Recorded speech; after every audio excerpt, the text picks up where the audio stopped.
fighting the opioid crisis, what President Trump is aiming to do to fight this health epidemic. We're at the White House with the latest. Heading to the polls. I support President Trump's America First agenda. A key race to watch as Republicans look to keep control of Congress. Appealing to Pope Francis. An evangelical advisor to President Trump reaches out to the Holy Father. He joins us in studio to explain why. And the thirsty priests. An update on the seminarians kicked out of a pub. We'll tell you what the bar is doing to apologize. On EWTN News Nightly for Tuesday, August 8th, 2017.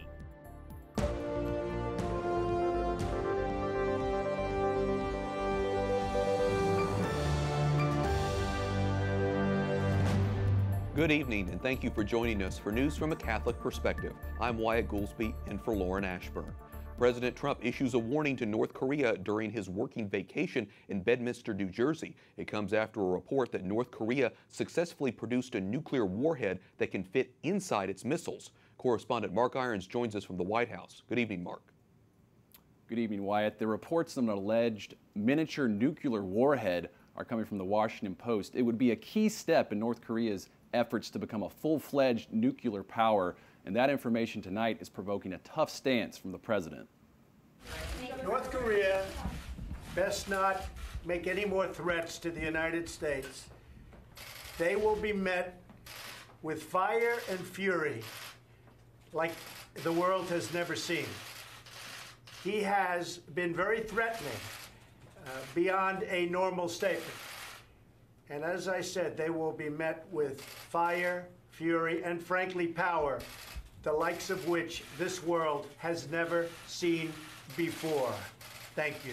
The Post story, citing unnamed U.S. intelligence officials, says the confidential analysis was completed last month by the U.S. Defense Intelligence Agency. The president is referring to the UN Security Council's unanimous decision Saturday to adopt new sanctions against North Korea. The sanctions aim to make it harder for the country to make money across the globe. President Trump made those remarks on North Korea during a briefing on the opioid epidemic. Here's what he had to say about that crisis. During my campaign, I promised to fight this battle because as President of the United States, my greatest responsibility is to protect the American people and to ensure their safety. Especially in some parts of our country, it is horrible what's going on with opioid. And the president says he's working with law enforcement officials to stem the tide of illegal drugs flowing into the country. Wyatt? Correspondent Mark Irons reporting at the White House. Thanks, Mark. Defending the homeland, a panel of experts in Washington, D.C. discussed countering violent extremism. We have to find ways to resolve their and try to resist their influence throughout the world. And so ideology that seeks to have a skewed interpretation of religion is something that we see as paramount to our work that we're doing both domestically in the U.S. and globally. Panelists at the Heritage Foundation, a conservative think tank, say the Trump administration is still weighing its strategy to fight the threat of extremism. The city of Chicago has filed a federal lawsuit challenging a Trump administration immigration stance, alleging it's illegal for the government to withhold public safety grants from so-called sanctuary cities. The rhetoric and the threats from this administration embodied in these new conditions imposed on unrelated public safety grant funds are breeding a culture and a climate of fear within the communities in our city. The 46-page lawsuit was filed in the U.S. District Court in Chicago yesterday, but Attorney General Jeff Sessions is hitting back hard. He says the Trump administration will not give away grant dollars to cities that violate the rule of law at the expense of public safety. 1 week from today, Alabama Republicans will weigh in on what kind of conservative they want in the age of President Trump. The U.S. Senate race previews what's to come as control of Congress hangs in the balance next year. Capitol Hill correspondent Jason Calvi joins us with a look at the top candidates. Good evening, Jason. Good evening, Wyatt. This race reveals the battle raging within the Republican Party. Do they want a polished incumbent or a firebrand? The Alabama Senate candidates are vying over who exactly is more conservative. And they call us foolish for believing in God. They're afraid I'm going to take our Alabama values to Washington, and I can't wait. Former Alabama Chief Justice Roy Moore fights to represent his state in the U.S. Senate. He's one of 3 frontrunners, all promising to defend traditional marriage. They call us bigots for recognizing the sanctity of marriage. Unborn life, ending funding of Planned Parenthood, and religious freedom. The First Amendment rights of Christians have been under assault from radical, liberal, activist judges. While all three oppose abortion, National Right to Life is endorsing Senator Luther Strange. They tell me their policy is to endorse incumbents with 100% pro-life voting records.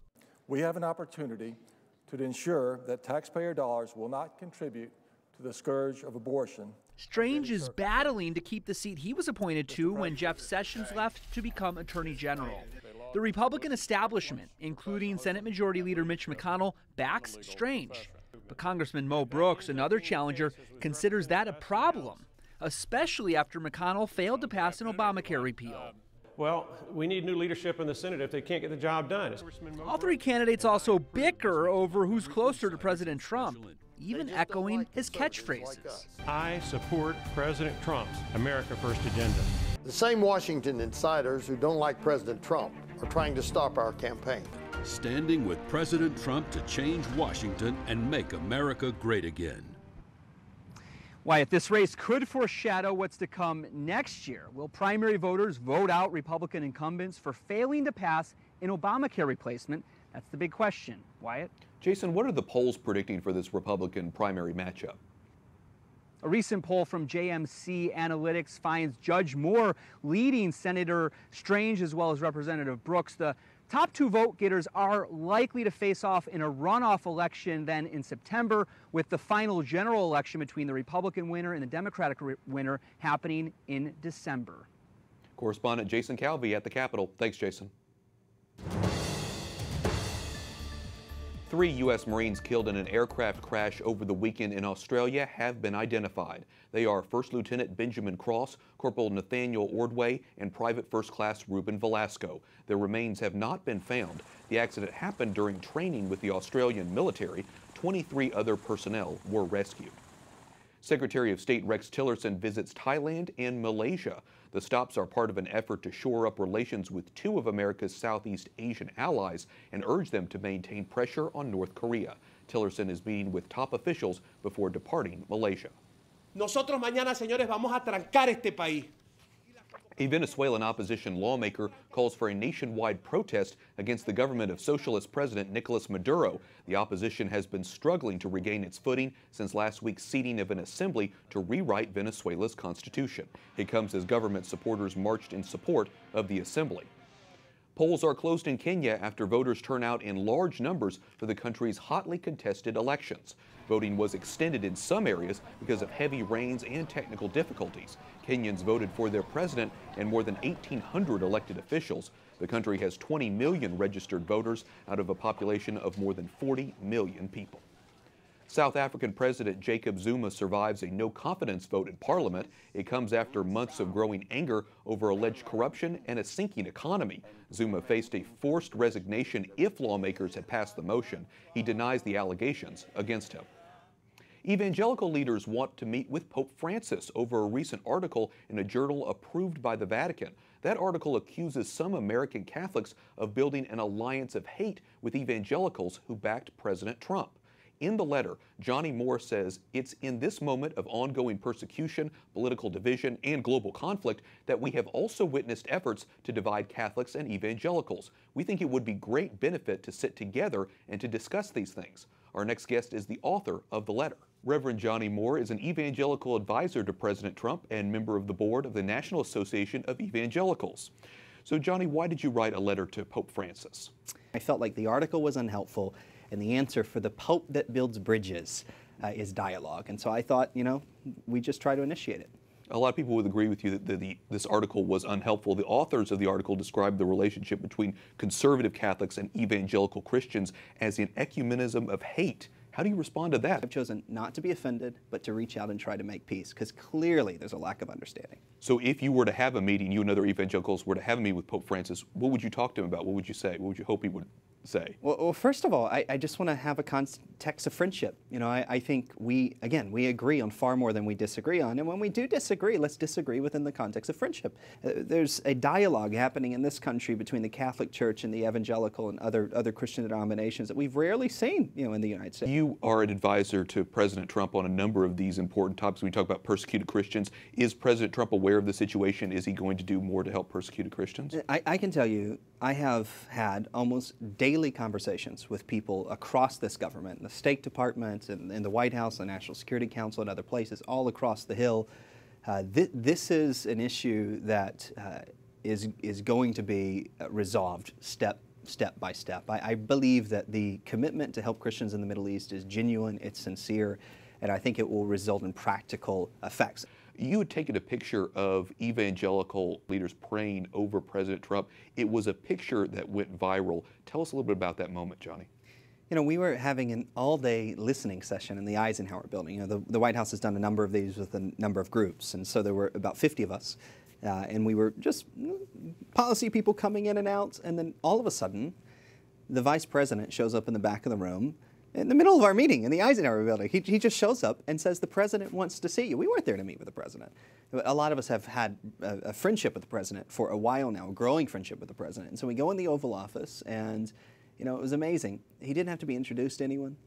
He was asking about people's kids. He was talking about speeches that he had given here or given there. It was a really friendly moment. It was a meeting among friends. And at the end, we did with the President what we've done with him many, many times before. In fact, every time we've ever been with him. We asked if we could pray for him. You know, we prayed that God would protect him, that God would protect his family, that God would give them wisdom, that God would lead them as they lead us, you know, as an administration. And as Christians have done for 2,000 years, we laid our hands and we prayed for him. Johnny Moore, evangelical advisor to President Trump, thanks so much for talking with us about it. So happy to be here. Coming up, we'll head to Rome to discuss how art and music can help us grow in our faith. Plus, a conversation with Cardinal Koch, part 2 of Lauren Ashburn's interview with the president of the Pontifical Council for Promoting Christian Unity.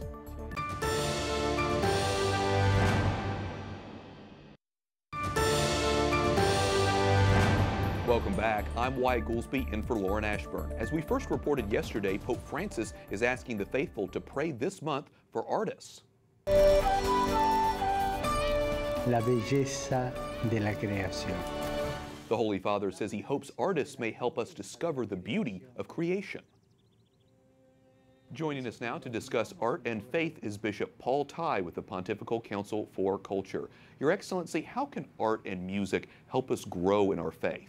I think there are many ways that art and music can help us grow in faith, but probably the primary one is that art and music can give us experiences of beauty. And experiences of beauty open us, I think, above all to the transcendence, to the beauty of God, to the mystery of God.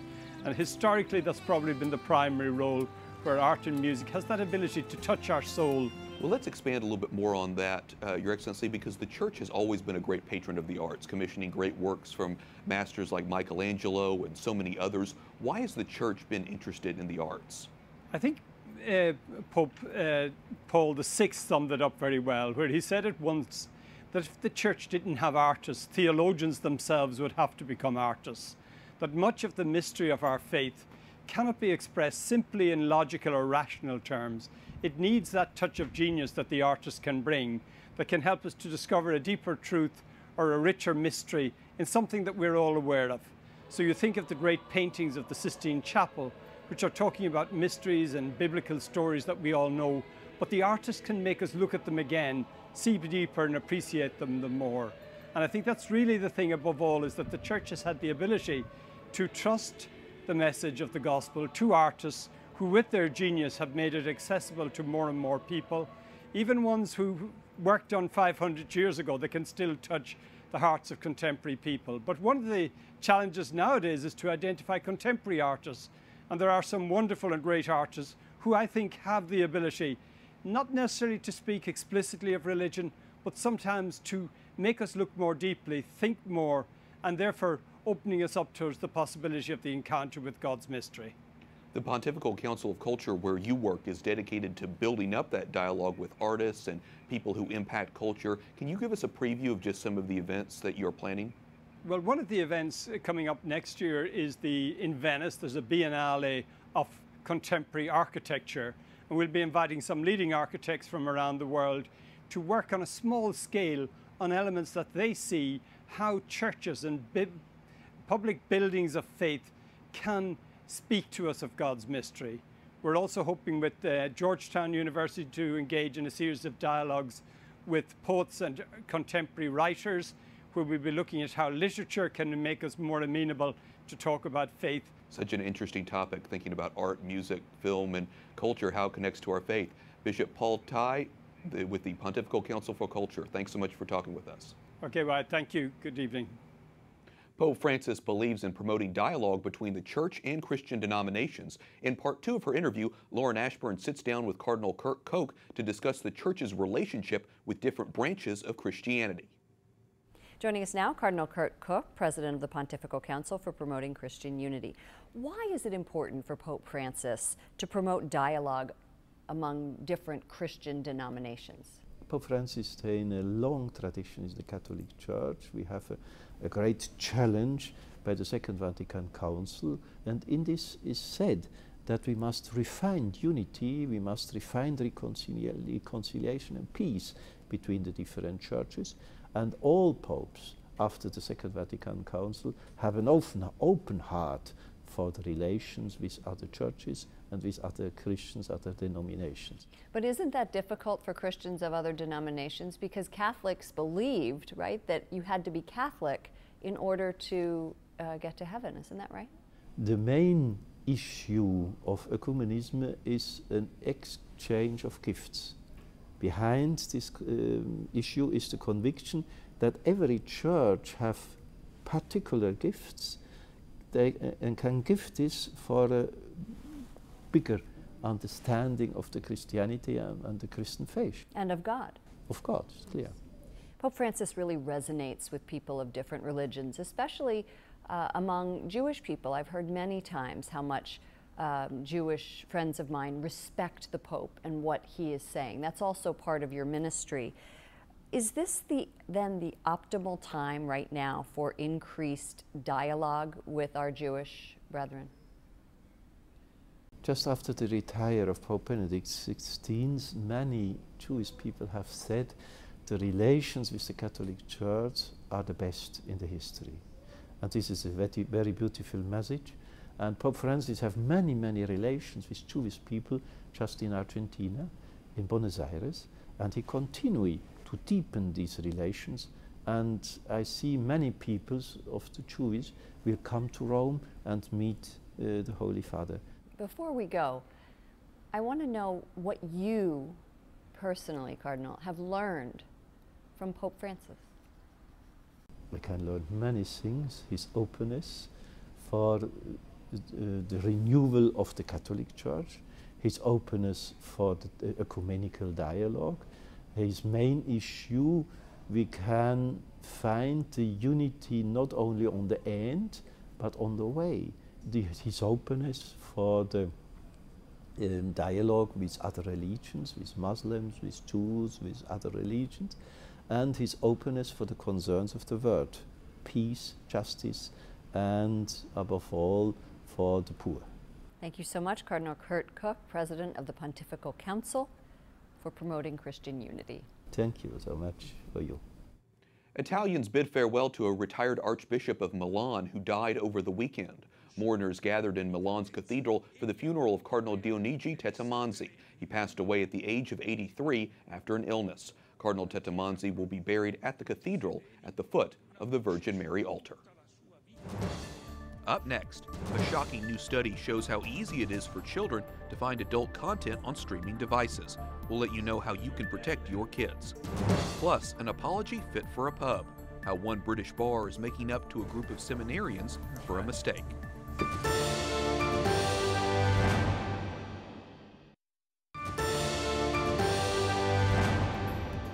Pope Francis tweets, "Today we give glory to God for the work of St. Dominic in the service of the gospel, which he preached with his words and his life on this, his feast day." Welcome back. I'm Wyatt Goolsby in for Lauren Ashburn. Streaming devices such as Apple TV, Netflix, and Google Chromecast generally do not protect kids from adult content. That's according to a new study released today by the Parents Television Council. This may shock parents looking for a child-friendly alternative to traditional cable.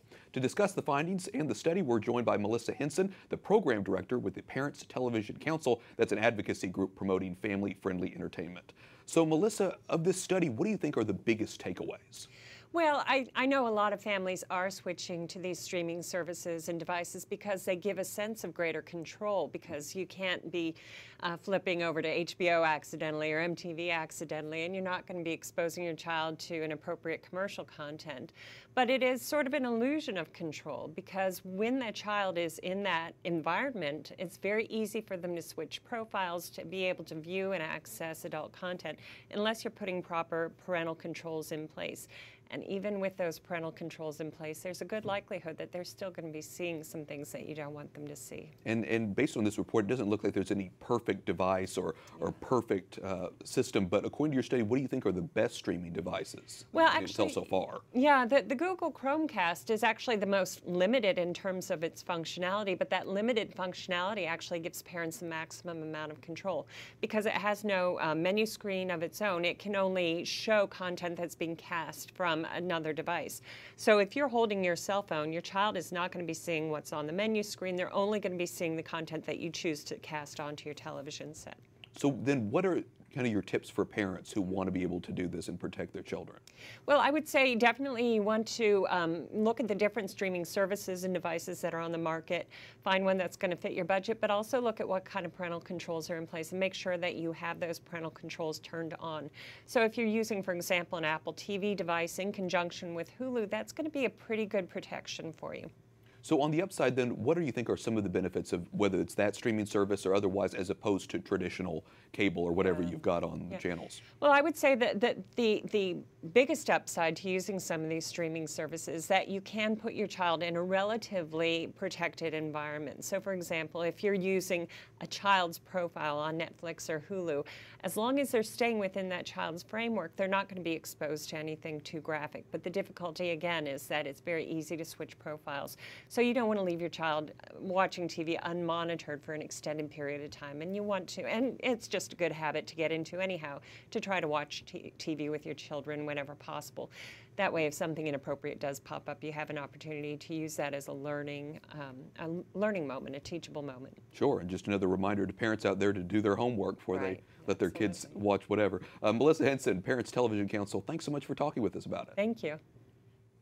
Finally tonight, an update on the seminarians who were almost kicked out of a British pub. The bar is making up for the mistake by naming a beer after them. Cheers. Yes. Cheers. The City Arms pub in Cardiff, Wales is now serving the Thirsty Priests. We brought you their story last week. They were mistaken for a bachelor's party and were told they couldn't stay. A manager realized the mistake and the group was able to celebrate the ordination of their friend. The seminarians took the error in good humor. And by the way, the beer's slogan is saving souls and satisfying thirsts. To read more about the seminarians and the newly named beer, visit CatholicNewsAgency.com. By the way, if you read that story, you're also going to want to hear from the positive response by the Archbishop, who has also visited that pub as well. We thank you for watching tonight. For the entire EWTN News Nightly team, I'm Wyatt Goolsby. We'll be back here tomorrow for more news from a Catholic perspective. Good night, and God bless.